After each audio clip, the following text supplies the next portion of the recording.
Hey guys, welcome to my channel. This is Jane Deepika. Thank you so much for watching my videos and for supporting me.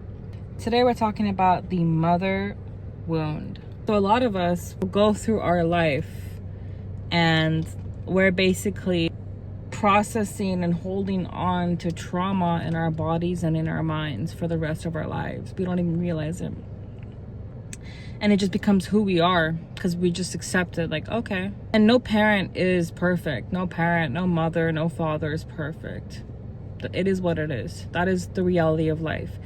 But there are some parents that aren't good. They're not good parents, or they make a lot of mistakes and they cause a lot of trauma to their children. And that's what you would call the mother wound. So the mother wound is basically wounds caused from your mother. So it's when you feel a certain type of way because of a projection that your mother put on you.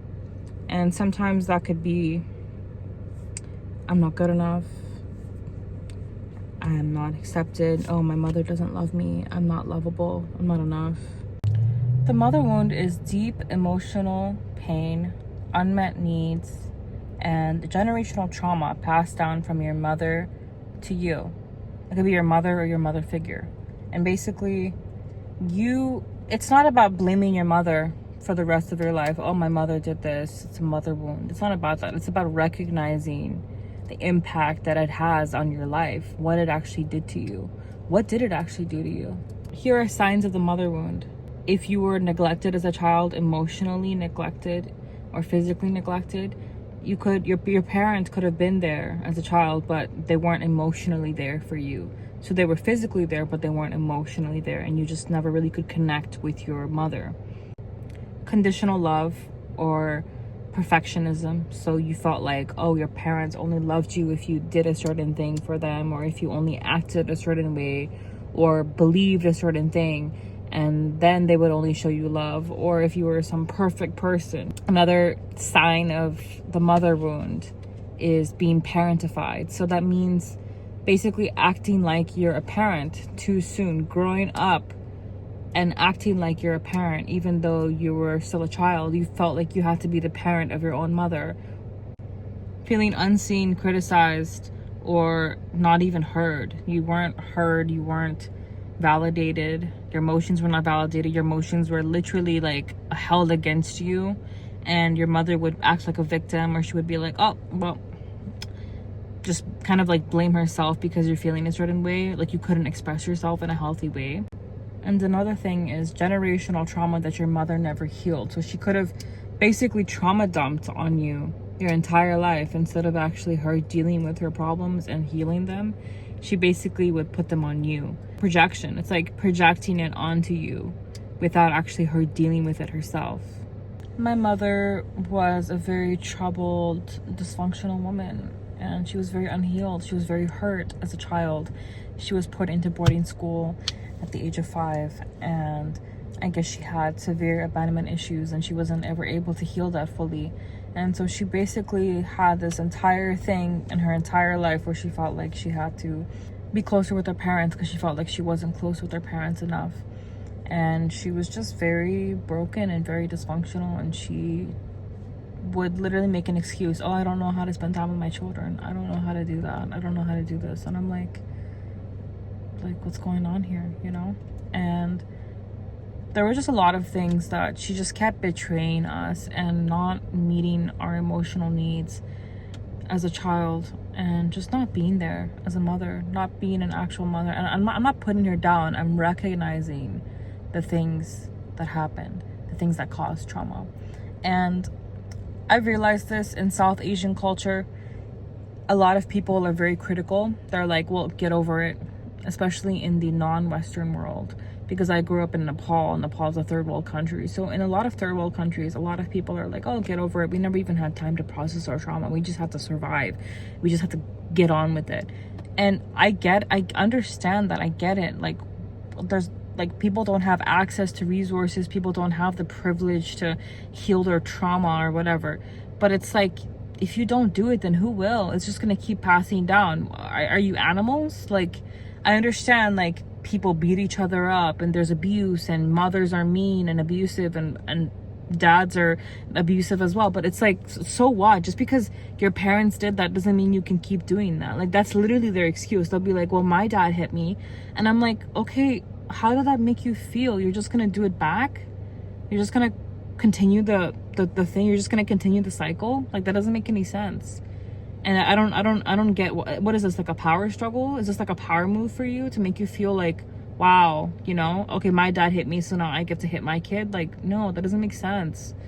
You're literally just continuing the cycle. You're not healing it. Why don't you actually heal it and realize what you're doing is detrimental to people's health? It's not good. I never grew up with an actual mother. She was never really there. She was just dysfunctional and bitter and in pain continuously, but she was never actually there as an actual mother. And it's like, isn't that sad? Because your mother is supposed to be your most important relationship with you your entire life. It's one of your most important relationships, and it's like, you don't even have a mother. How is that going to affect your entire life? It hurts, because your entire life you'll be looking for a mother figure. You'll be looking for something like that to fill the void of not having a mother, right? Now my mother's dead. She's gone. And it hurts. It hurts. It hurts, because it's like, I'll never be able to see her again. I'll never be able to talk to her again. But it's like, my entire life I literally avoided talking to her because I just couldn't talk to her. She was so toxic. She was so dysfunctional. She was so toxic. She was in so much pain. And it's like, what are you gonna do? How can you even heal that? And the mother wound can actually be stored in your physical body. The mother wound can actually be stored as rejecting your own femininity. You could actually be rejecting your own femininity because you're like, well, I don't want to be like a mother, or I don't want to be like my mother, or I don't want to be a woman. And you subconsciously actually reject your own body. And sometimes you'll literally get hormonal conditions because of it. I think it's highly correlated. PCOS, which is a hormonal condition, so polycystic ovarian syndrome, and then trauma as a child. Trauma, especially when it comes to your body or your emotions or your mind, especially with your guardians, your parents, trauma, right? And also mental health issues. It's all connected. It's all literally connected. And because I have all three, and I know so many people, I know so many women that struggle with all three. They have all three. They have hormonal problems. They got mental issues. They have trauma from a childhood, like from childhood they have trauma. They have, especially with their parents. If you don't heal that, how will it ever get better? You're literally just living in a dysfunctional, unawakened state. You're literally just in this state where you're just, okay, you're just surviving. You're just continuing what was thrown at you and vomited at you, but that's not even who you are. As a child, you weren't even your trauma. You're not even your mother. You're not even your mother's pain. I literally had to realize, because like, I grew up in this place where like it was continuous yelling. Like, it was every single day my mother would yell. Every single day she would just yell and yell and yell, and then she would portray on the outside to other people, strangers, like she was some amazing woman, some really calm, chill girl. But then at home, she would yell at us continuously and just be continuously violent and mean and narcissistic and selfish. And it's like, we would be so confused as children. I would be like, what is going on here? Like, why are there two sides? And it's like, the real mother is not even there. She's pretending. And then it would be so unfair. It was like betrayal. So after I kind of got out of that environment, all of a sudden I'm like in this weird state in my mind where it's like, oh my God, I'm in peace. Like, there's actual peace, because there was so much yelling, and after all the yelling is gone, because she's dead now, it's like there's no more yelling. It's like, oh my God, I'm actually in peace. Like, there was literally, like, there's so much peace, like I don't even know what to do anymore. Like, it's crazy, because you're just so used to violence and yelling and chaos all the time. And then finally, when you're in this place where it's like, oh, there's actually peace, there's actually comfort, there's actually like no more noise anymore, like especially in your external environment, then you're forced to deal with the pain internally. And the pain internally is Sometimes the chaos will stay inside you. The chaos will stay inside your brain. And you have to basically deal with it. You have to learn how to, because that chaos wasn't you.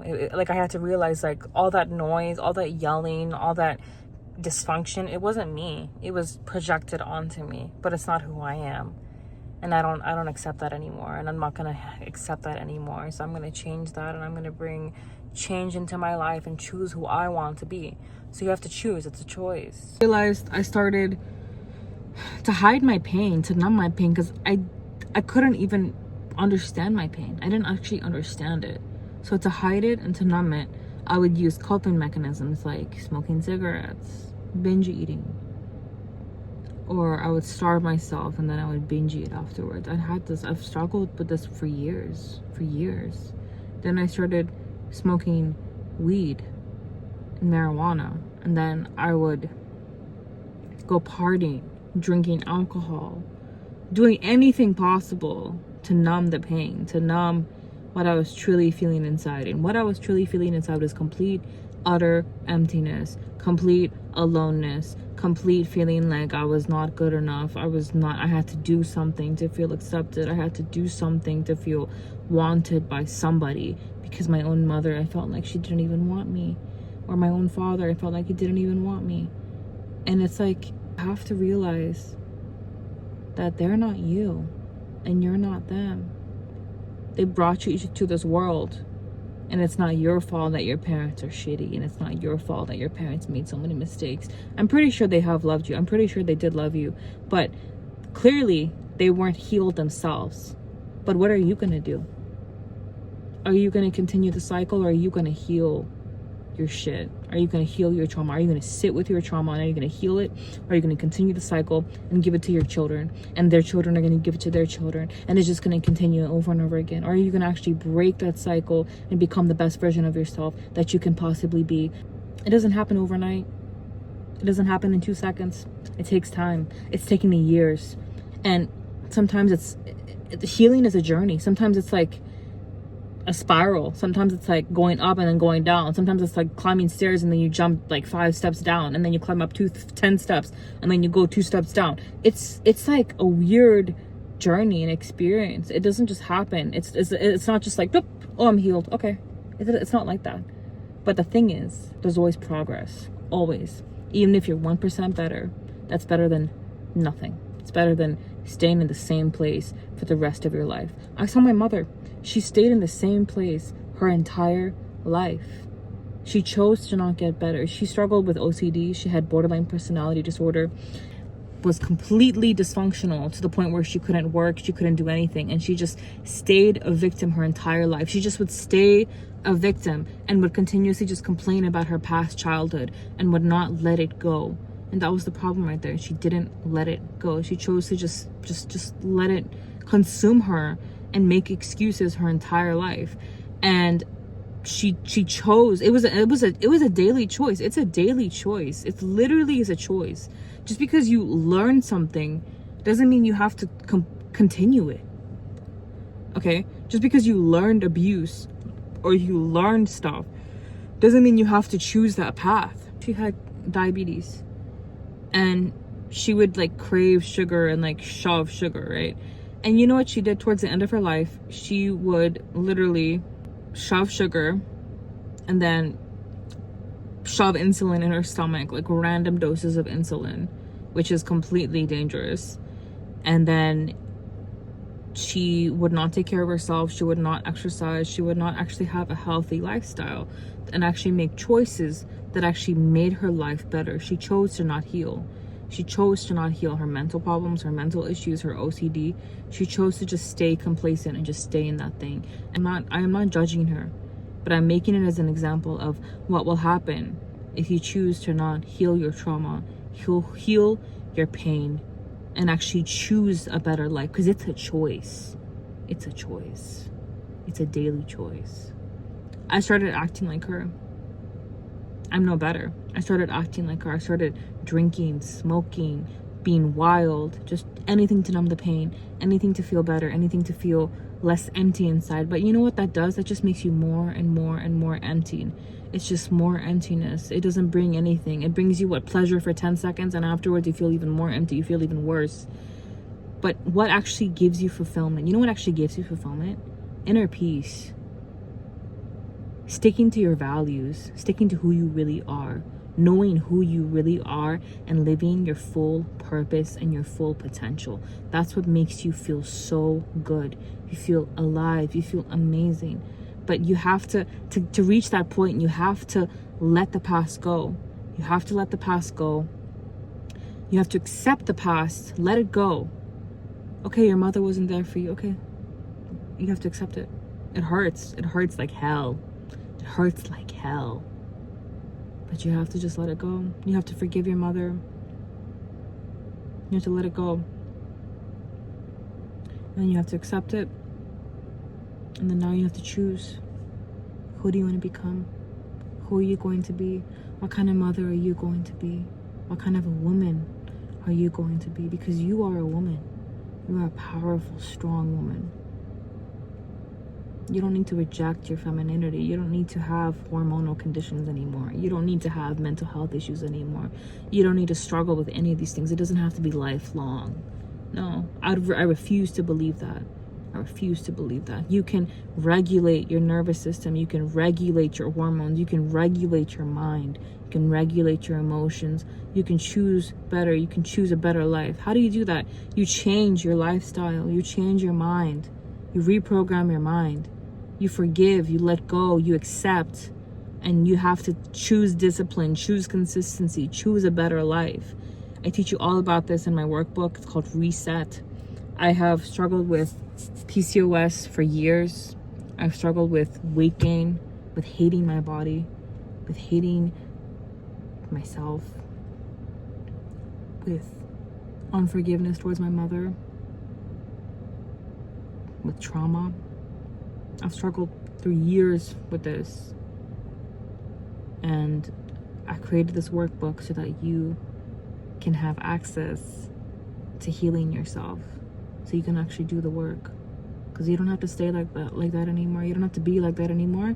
You don't have to stay in that anymore. There's more for you. It's your choice. And I'm asking you to choose better, to choose life, to choose the destiny and the purpose that you desire. It's possible. It's not some fancy, smancy, oh my god, private jet, cars, some millionaire boyfriend. Like, that's not okay, that can be your dream life, that's fine. But how do you actually get that dream life? If that's so your so-called dream life, or whatever your dream life is, how do you actually get there? Well, you actually have to purge yourself. You actually have to purge your past, and purge your trauma, and purge whoever you were, whoever you thought you were, with all the pain that you had. You have to purge that. You have to let that all go. You have to heal all of that. And then now you have to choose a better life. You have to choose who you want to be, raise your standard, and you will naturally attract the person or the things that you desire, because you are already aligned energetically in that thing that you desire. Thank you so much for watching my videos, and I really appreciate the support. Please like, share, and subscribe on my YouTube channel, and more videos are coming. Love you guys so much.